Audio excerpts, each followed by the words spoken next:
los problemas más. En esta mañana vamos a tener una pequeña conferencia,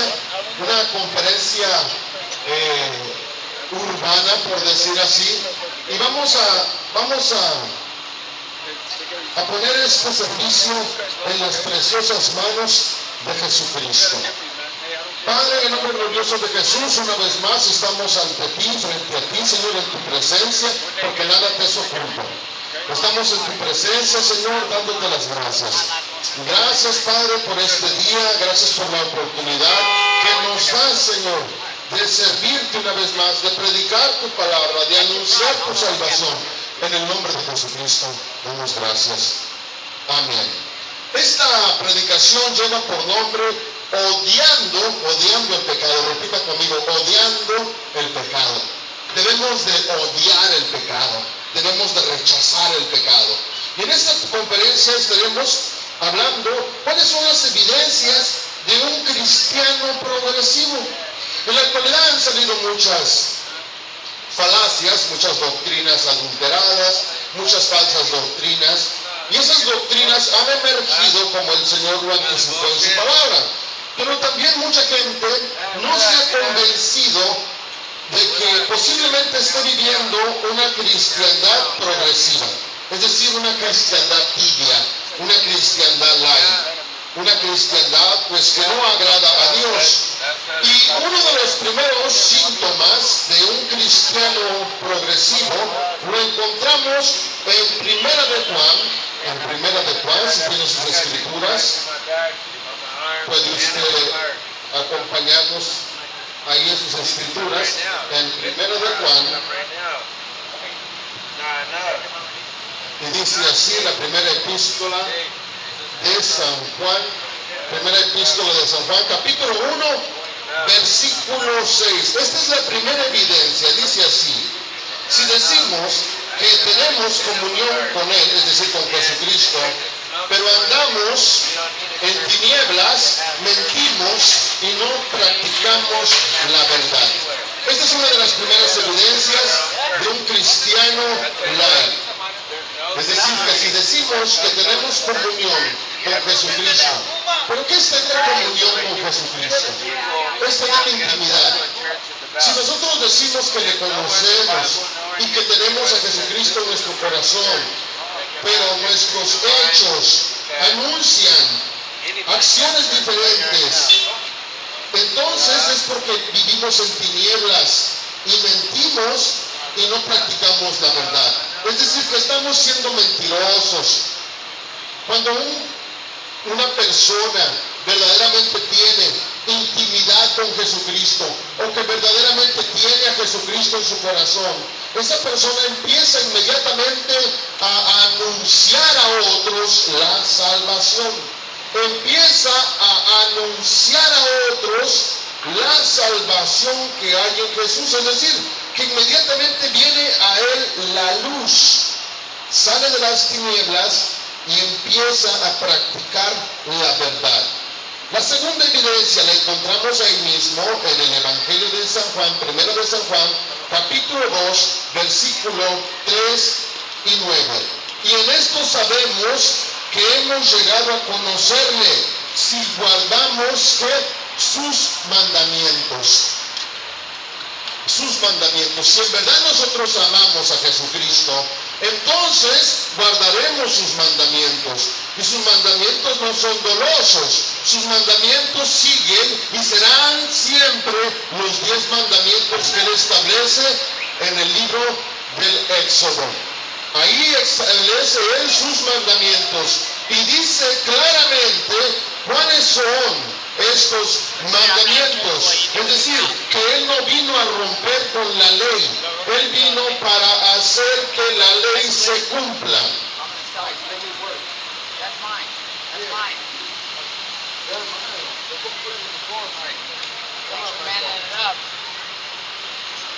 Entonces, si nosotros decimos que amamos a Jesucristo, pero no amamos sus mandamientos, sino que rechazamos sus mandamientos, entonces somos unos mentirosos. Él nunca ha quebrado con la ley. Él nunca ha abolido su ley. Es decir, su ley es sus mandamientos. Sus mandamientos son la ley. Want me to call the police? The police. Yeah, so they can take you. Work. That's what I'm going to jail for, get my ass kicked. Así es, hermano. Entonces, si decimos nosotros que amamos sus mandamientos, que amamos a Él, pero no amamos sus mandamientos, andamos en las tinieblas. Dice, y en esto sabemos que hemos llegado a conocerle, si guardamos sus mandamientos. Esa es la segunda evidencia de un cristiano light. El cristiano light dice, no, Él ya vino a abolir con la ley, ya no vivimos bajo la ley, ya no tenemos que cumplir con sus mandamientos, ahora vivimos bajo la gracia. ¿En dónde dice eso en la Biblia? Jesucristo anticipó, yo no he venido a romper la ley, sino he venido a hacer que se cumpla. La tercera evidencia la encontramos ahí mismo en el Evangelio de San Juan, capítulo 2, versículo 9, y dice así, el que dice que está en la luz y aborrece a su hermano, este anda aún en tinieblas. ¿Cuántos de nosotros, cuántos hermanos dentro de la iglesia aborrecemos, detestamos, odiamos, envidiamos a los demás hermanos? Hermano, la envidia es parte del aborrecimiento. El que dice que está en Jesucristo, pero aborrece a su hermano, lo detesta, lo odia, lo rechaza, entonces ese está en tinieblas. Esa es la tercera evidencia. No podemos decir, bueno, fulanito me cae bien, pero sutanito me cae mal. No podemos ser parciales. No podemos ser parciales, tenemos que ser imparciales. Es un mandato del Señor, que nos amemos los unos a otros. Especialmente nosotros los que nos llamamos iglesia, especialmente nosotros los que nos congregamos en Jesús. Y si el amor empieza por nosotros, los que estamos dentro de la iglesia, imagínense cómo no llegaremos a amar a los pecadores que están en la calle. Dice la palabra de Dios, porque de tal manera amó Dios al mundo, y el mundo es un mundo de pecado. El mundo en el que vivimos es un mundo contaminado, contagiado, plagado, lleno de la epidemia llamado pecado. Esa epidemia solamente podrá ser detenida a través de una intervención sanguínea. Esa contaminación solamente podrá ser intervenida a través de una transfusión sanguínea, la sangre de Cristo. La sangre de Cristo tiene poder, es decir, que nosotros somos los indicados para salir a las calles y manifestar el amor que tiene Jesucristo por el mundo, o por las almas. Y llevarles a cada uno de ellos el Evangelio. Predicarles y decirles cuánto Cristo les ama. Y Cristo les amará hasta el final. Pero quién sabe si viviendo el estilo de vida pecaminoso, puedan seguir ellos disfrutando su amor al morir. La Biblia enseña que cuando una persona muere en pecado, la paga del pecado es muerte. Y cuando Él está hablando que la paga del pecado es muerte, no está hablando de muerte física, está hablando de muerte espiritual. Es decir, que su espíritu morirá y su alma será lanzada a las profundidades del infierno. Y eso yo no sé cómo usted lo interprete, pero tenemos que amar a nuestros semejantes, por muy pesados, por muy agrios, por muy ásperos. La palabra de Dios nos enseña que el amor todo lo puede, que el amor cubre multitud de pecados. Es decir, que si nosotros amamos a nuestros hermanos, nuestro amor cubre los pecados que ese hermano pueda tener, porque es más poderoso nuestro amor que los pecados que él ha cometido. Y los pecados que el hombre comete, usualmente la mayoría de ellos son en contra de Dios. Todo el pecado que comete el hombre es primero en contra de Dios, segundo en su propia contra, y tercero puede llegar a afectarnos en nosotros el pecado que otro hermano cometa. Pero el amor todo lo puede. Por ello hemos sido llamados a amar a los pecadores, porque nosotros también en otro tiempo fuimos hijos de pecado, fuimos hijos de desobediencia, fuimos hijos de rebelión, hijos de ira. La ira estaba preparada para nosotros. Esa es la tercera evidencia de un cristiano progresivo. No ama, no sale a la calle a predicarle a otros la salvación. La cuarta evidencia la encontramos también ahí mismo en 1 de Juan, capítulo 2, versículo 15. Dice, no améis al mundo ni las cosas que están en el mundo. Si alguno ama al mundo, el amor del Padre no está en él. Y hay muchos cristianos progresivos que aman al mundo. Es decir, aman todas las cosas del mundo. Aman el dinero principalmente. Aman al dinero, aman sus propiedades, aman la moda, aman al mundo, aman la televisión, aman el cine, la radio, la prensa, la farándula. Aman encontrarse entre celebridades mundanas, aman recibir erarios, aman recibir trofeos. Y eso lo encontramos mucho dentro de la industria de la música. En la actualidad han salido un gran número de cantantes que se dicen llamar cristianos, cantantes progresivos, que no les importa firmar un contrato con Satanás con tal de que se llegue a vender su producto. Y aman ocupar un asiento, ocupar un lugar dentro de las estrellas mundanas, dentro de las celebridades mundanas.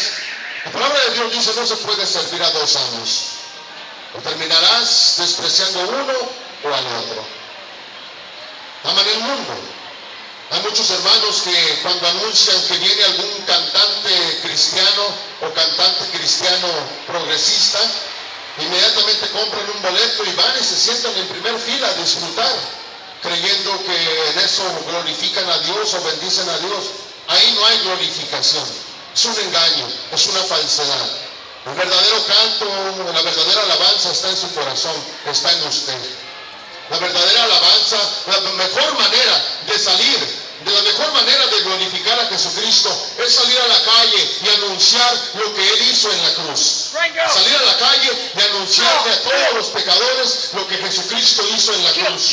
Cómo murió, cómo fue flagelado, cómo fue coronado, cómo fue clavado, cómo fue azotado, molido, dice la palabra de Dios, por nuestras transgresiones. Esa es la mejor manera y la única manera que hay de glorificar a Jesucristo. Cuando usted va adentro de su iglesia, usted no le está dando gloria a Cristo.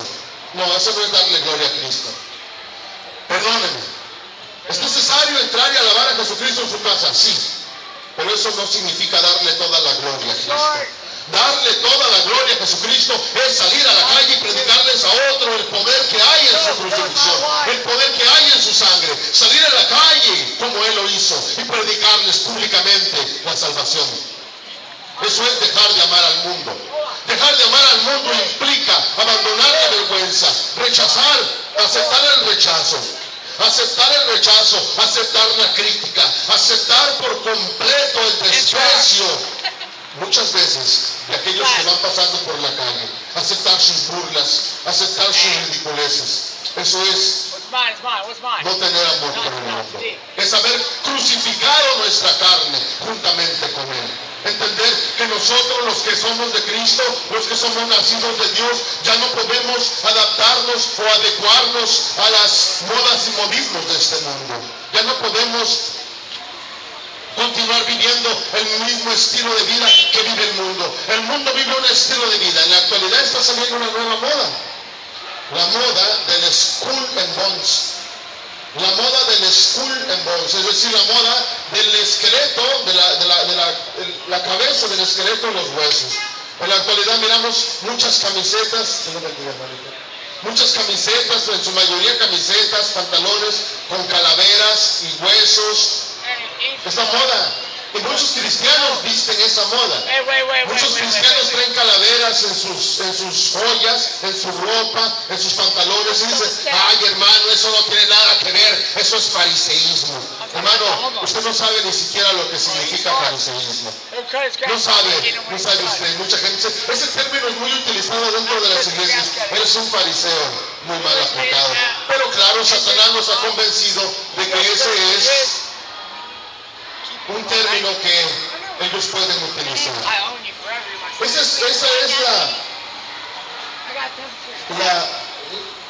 es otra de las evidencias. ¿Se está viendo el papelito? ¿Me lo dieron? ¿Lo encontraron? No.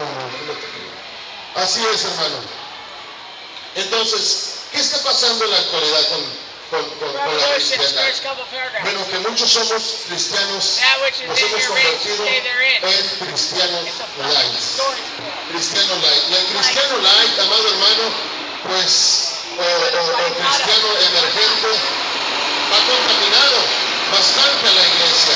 La ha contaminado con sus creencias, porque ese cristiano, cuando uno le quiere reprender o exhortar o llamar la atención, siempre busca la manera de hacer unión con otros que compaginan con su mentalidad y quieren aplastar la verdad.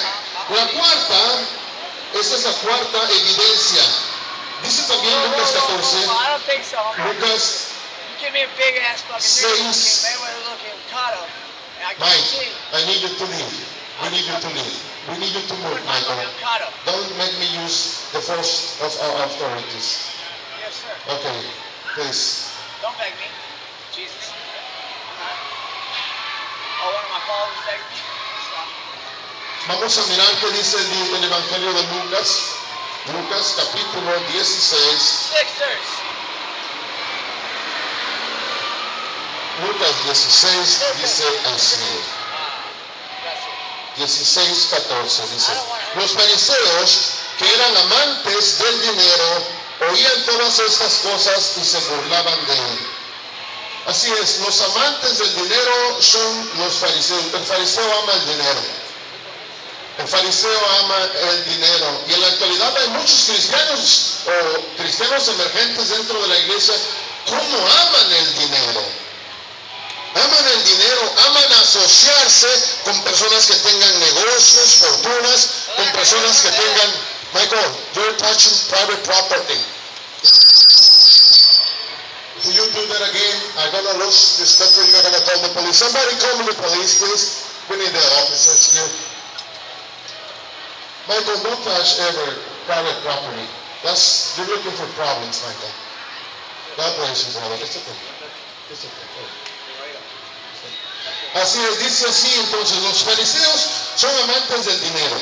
Los fariseos detestan por completo la verdad y siempre intentan ridiculizar la verdad. Ponga su atención, dice: los fariseos, que eran amantes del dinero, oían todas estas cosas y se burlaban de él.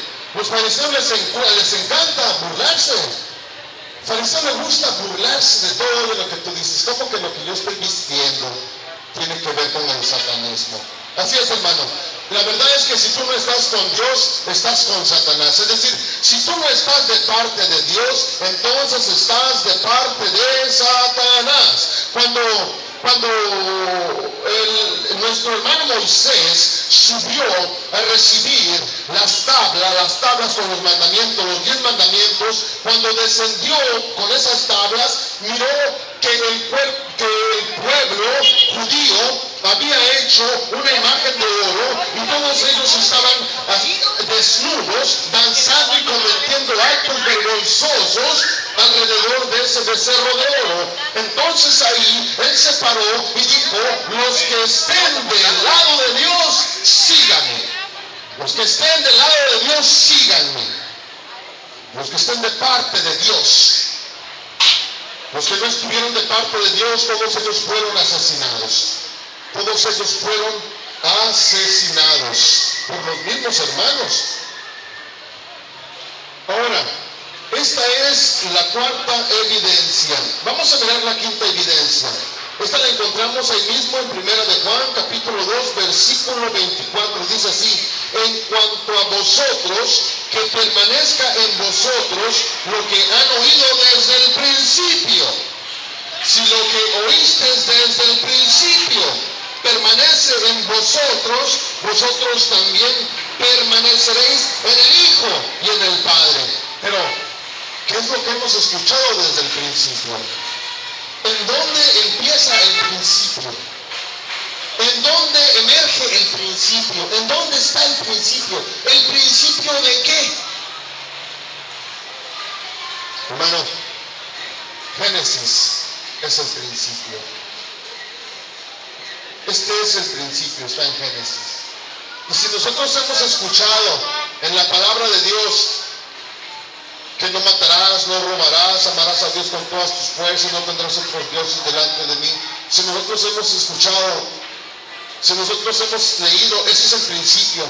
Guardarás el sábado porque es un pacto perpetuo, es un pacto eterno. Ese es el principio. Y la palabra de Dios dice aquí en cuanto a vosotros que permanezca en vosotros lo que oímos desde el principio. Si lo que oíste desde el principio permanece en vosotros, vosotros también permaneceremos en el Hijo y en el Padre. Escuche bien. Permaneceremos en el Hijo y en el Padre. Ahora, Él no está nombrando aquí al Espíritu Santo. Él está nombrando al Hijo y al Padre. Pero por esa razón muchas personas no están en el Espíritu Santo. Por esta razón están fuera del Espíritu Santo. El Espíritu de Dios no es un espíritu de rebeldía. El Espíritu de Dios no es un espíritu que se caracteriza por la desobediencia. El Espíritu de Dios es un espíritu caracterizado por la obediencia. ¿Cuántos de nosotros vivimos en desobediencia? No queremos sujetarnos a vivir una cristiandad bíblica. Hay algunos que ya ni el diezmo dan, porque dicen que el diezmo ya no es bíblico. Dicen que Jesucristo ya no habla del diezmo, cuando Él dice claramente, dar al César lo que es del César y a Dios lo que es de Dios. Da al César lo que es del César y a Dios lo que es de Dios. Muchos de ustedes viven una cristiandad tibia, una cristiandad, amado hermano, perdónenme, pero yo como estoy dentro de la iglesia y soy parte de la iglesia, me siento mal, avergonzado muchas veces, ofendido. Usted no sabe cuántas veces me han ofendido en la calle y le doy gracias a Dios porque su palabra se cumple, pero es doloroso recibir esas ofensas que vienen a causa de los cristianos light, de los cristianos emergentes, de los semicristianos, de los demicristianos, de los cristianos mundanos, de los cristianos, amado hermano, que son idólatras. Oh, hermano, usted no sabe cuánto tipo de cristiano hay. Pero lo más triste es ver cómo ofenden a la novia de mi Señor. Me duele. Oye, hermano, cuando un hombre quiere ofender a mi esposa, eso está doloroso. Eso no me agrada. Imagínense cuando ofenden a la novia de Cristo por mi causa, por mi desobediencia, porque prefiero vivir en desobediencia, porque no me mantengo firme en lo que he escuchado desde el principio, sino que lo que he escuchado desde el principio busco la manera de torcerlo, de doblarlo, busco la manera de deshacerme de él, de ocultarlo. Oye, iglesia, es tiempo de que despiertes.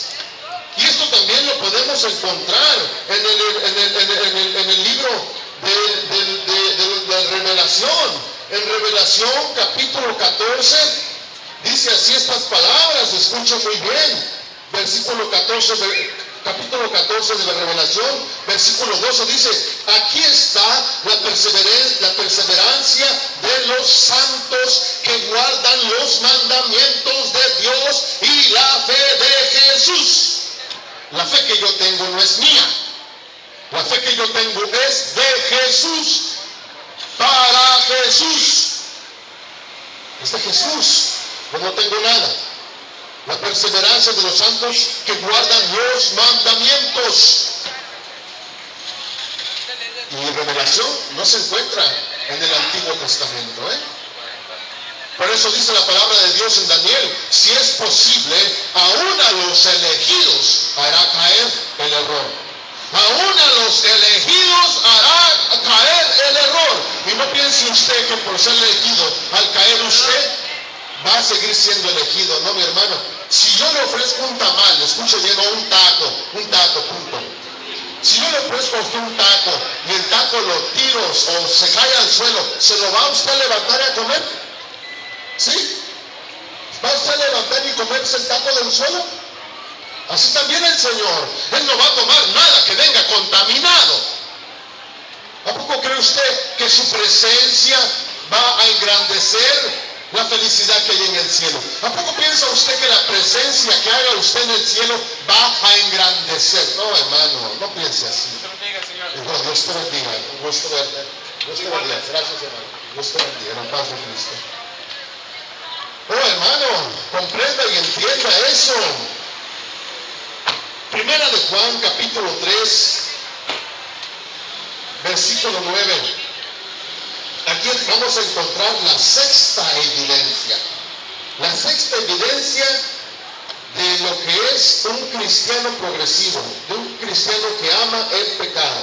El versículo 9 dice: ninguno que es de Dios, escuche bien, ninguno que es nacido de Dios practica el pecado, porque la simiente de Dios permanece en él. ¿Qué es la simiente de Dios? Cuando él habla de la simiente, ¿de qué está hablando él? De la cabeza, de la mente, del pensamiento. Ninguno que es nacido de Dios practica el pecado, porque la simiente de Dios permanece en él, el pensamiento de Dios permanece en él, la cabeza permanece en él. ¿Qué dice acerca de la cabeza? ¿Quién es o cuál es la cabeza de la iglesia? Cristo. ¿Cuál es la cabeza del hombre? Cristo. Hermano, si Cristo verdaderamente vive en usted, si ha nacido verdaderamente usted, es nacido de Dios, no practicará el pecado, sino porque Él permanece en él y no puede pecar porque es nacido de Dios, y todo lo que es nacido de Dios no puede pecar deliberadamente. No puede usted pecar deliberadamente. No. Es decir, no podemos pecar en contra de su palabra, no podemos ir en contra de su palabra. Cuando nosotros vamos en contra de la voluntad de Dios, estamos pecando en contra de Dios. Ese pecado, amado hermano, no alcanza justificación si usted no se corrige. No alcanza justificación. Y de eso vamos a hablar. Muchos dicen: no, yo ya he sido justificado por la sangre de Cristo. No, yo ya he sido justificado por la crucifixión. No, a mí ya Cristo me justificó. No, hermano, pues usted ese pensamiento light. Ese pensamiento light. Si nosotros verdaderamente ya estuviéramos justificados, entonces ¿por qué dice en el libro de la Revelación capítulo 20, dice el que esté, 22, perdón, dice el que esté limpio, límpiese más?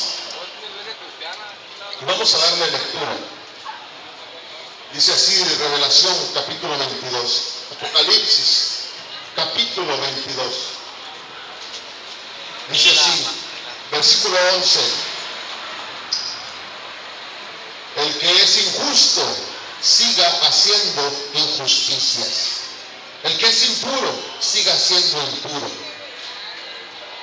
El que es sucio, siga siendo sucio. El que es justo, siga practicando la justicia. Y el que es santo, siga guardándose santo. Ahora, ¿qué es ser injusto? ¿Qué es ser injusto? Le voy a hacer una pregunta. ¿Es justo o injusto obedecer a Dios? Es justo. ¿Es justo obedecer los mandamientos de Dios o es injusto? Obedecerlos es justo. No obedecer los mandamientos de Dios es injusto. Es ser injusticia. Por eso dice el Señor que Él nos dará un corazón en donde en nuestro nuevo corazón viene integrada los mandamientos, viene integrada la ley de Dios, para que nosotros guardemos la ley de Dios. ¿Por qué guardamos la ley de Dios? No por voluntad propia, sino porque cuando Él nos da un corazón nuevo, en donde los mandamientos están escritos, también nos da un espíritu nuevo. Y su espíritu se llama el Espíritu Santo. Y no cumplimos con esa ley por nuestra propia capacidad, sino cumplimos con esa ley por la capacidad que hay en el Espíritu Santo de cumplir la voluntad de Dios. De cumplir la voluntad de Dios. En esta conferencia, usted se va a dar cuenta qué clase de cristiano es usted. Si usted se da cuenta que no es el cristiano que usted piensa ser, pues límpiese más, trabaje más en su obediencia, capacítese para ser obediente. ¿Cómo se va a capacitar? Leyendo el Evangelio, leyendo la palabra de Dios, logrando entender que lo que Él demanda es obediencia. Lo que Jehová demanda, lo que Jesús demanda, es obediencia. Vamos a ver qué dice Lucas, capítulo 11. Lucas 11, versículo 39. Dice así Lucas 11, Lucas 11.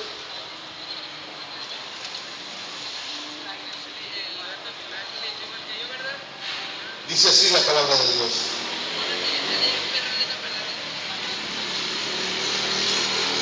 Lucas 11, 39. Pero el Señor le dijo: ahora bien, vosotros los fariseos limpian lo de fuera del vaso y del plato, pero por dentro están llenos de robo y de maldad.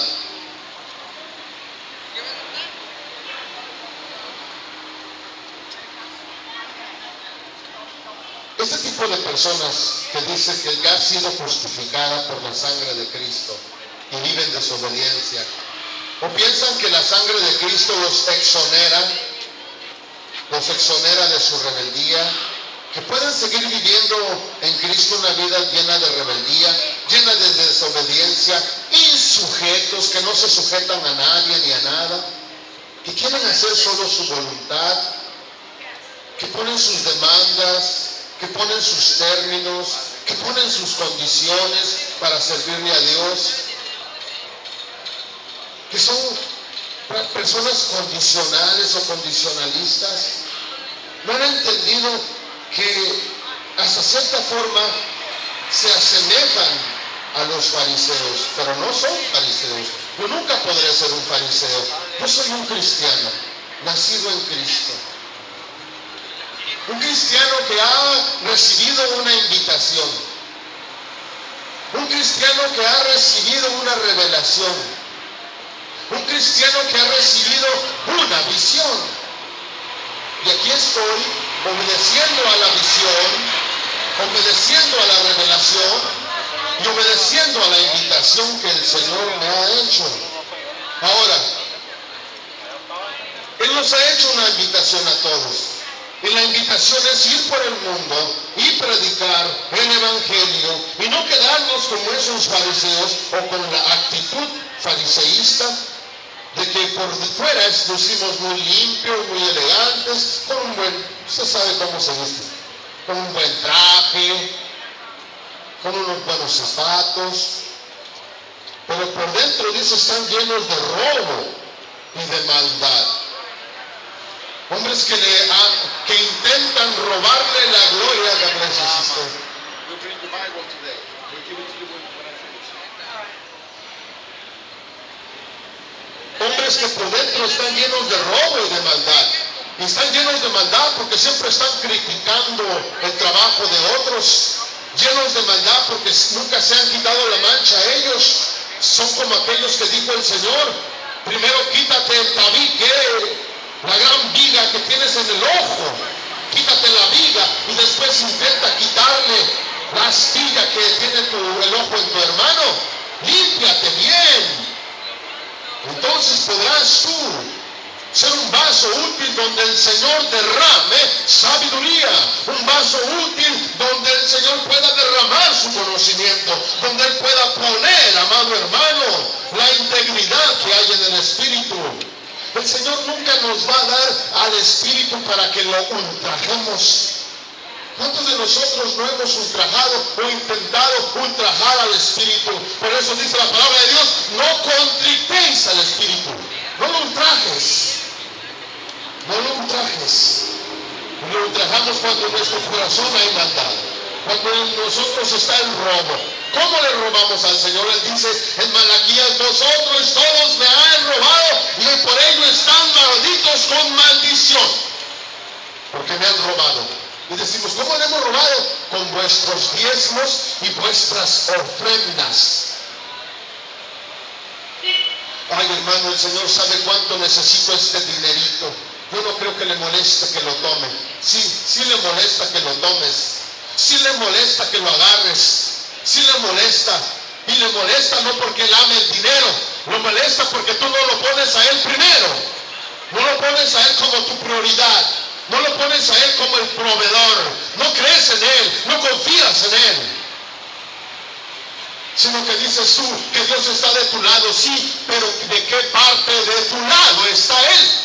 Ay, hermano, en todos los lados.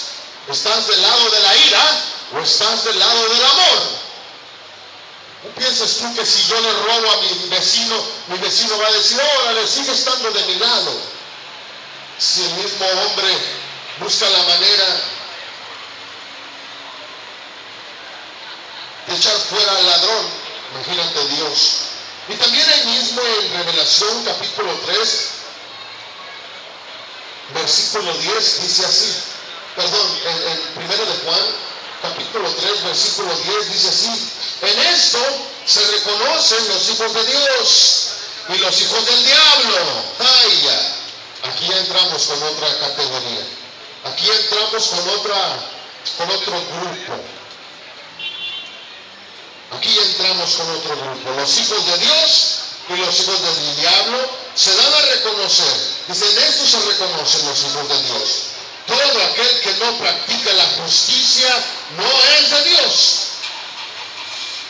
Tampoco aquel que no ama a su hermano. Si usted no ama a su hermano, usted no es hijo de Dios. Punto. ¿Cuántas veces tengo que perdonarle? 70 veces 7. Ah, caray, ¿ya lo hice diario?